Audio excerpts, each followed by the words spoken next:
মানে বাড়ির থেকে বাইরে বেরিয়ে খাবার তো অমৃত লাগে, বাট ওরা কি বোঝে না যে আমরা ক্ষুধার্ত থাকি। খাবার রুটি, বোঝা যাবে না অতটা। এটা হচ্ছে আমার হাতের তালু, এটা রুটি। এবার আমার হাতে মিনিমাম তালু কত বড় হতে পারে? ওকে, এটা সেটা পসিবল না।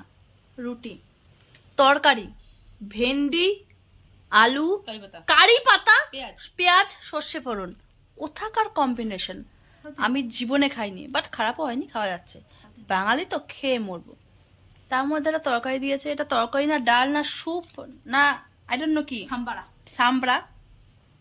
টমেটো আছে, তেঁতুল আছে, কারি পাতা আছে, পেঁয়াজ আছে, ধনে পাতা আছে, রসুন আছে, মনে একটু মুসুর ডালও দিয়েছে দয়া করে, কাঁচা লঙ্কাও আছে, আর কি আছে গোবিন্দ জানে। আমি বাপের জন্য ভেন্ডি খাইনি, ভেন্ডি এখন সেটা ভালোই লাগছে। বাড়ির ভাত 19 থেকে 20 হলে পারে আবার হয়তো একগালো বসিয়ে খাই, বা যাই হোক। এখন আতার চালের ভাত দিয়েছে, অর্ধেক পাকা অর্ধেক কাঁচা, ঠন ঠন ঠন ঠন আওয়াজ করছে, অর্ধেক পাকা অর্ধেক কাঁচা।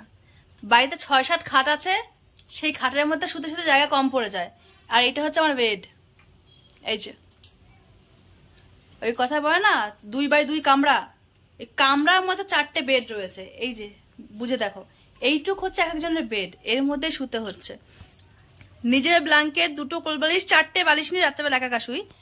বালিশ তো দূরের কথা, একটা চাদর এক পাশ গায়ে দিয়েছি, আর সেটাকে অর্ধেক খুলে রাতে মুড়ি দিয়ে শুয়েছি, কারণ এখানে ঠান্ডা, শুধু ঠান্ডা না ভীষণ ঠান্ডা।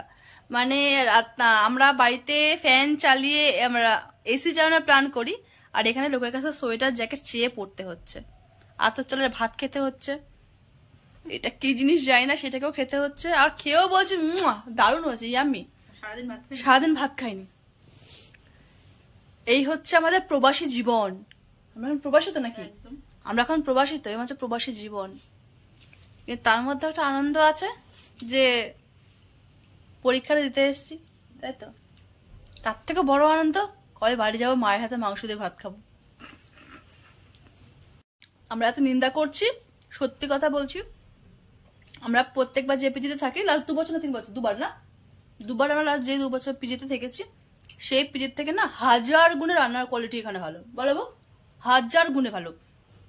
ওই যে এখানে যে নর্মাল সাদা ভাত পেয়েছি, এটা শুকনো তরকারি পেয়েছি, তাও একগাল ভাত খেতে পারছি, ঠিক আছে। বাট আমরা আগেরবার বাবু কি দিতে পারতাম খাবার, লেমন রাইস আর 2টো মাংসের বড়া, তার মধ্যে শুধু হাড় আছে, আর সঙ্গে ভাত।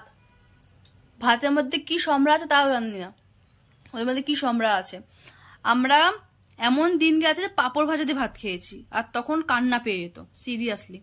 বাট তবুও যাই বলবো, এটা একটা লেডিস পিজি, আন্টি যথেষ্ট ভালো রান্না করে, সিরিয়াসলি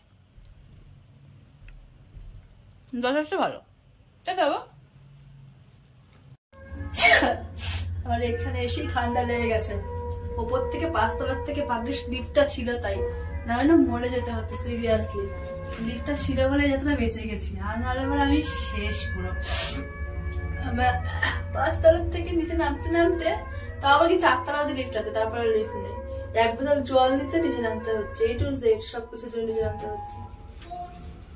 খুলে গেছে, এখন এখান থেকে আবার যেতে হবে হেঁটে হেঁটে 1 তলা উপরে। আমাদের পুরো টপের রুম রয়েছে, লাস্ট টাইমে এসেছি তো, একদম টপের রুম আমাদের।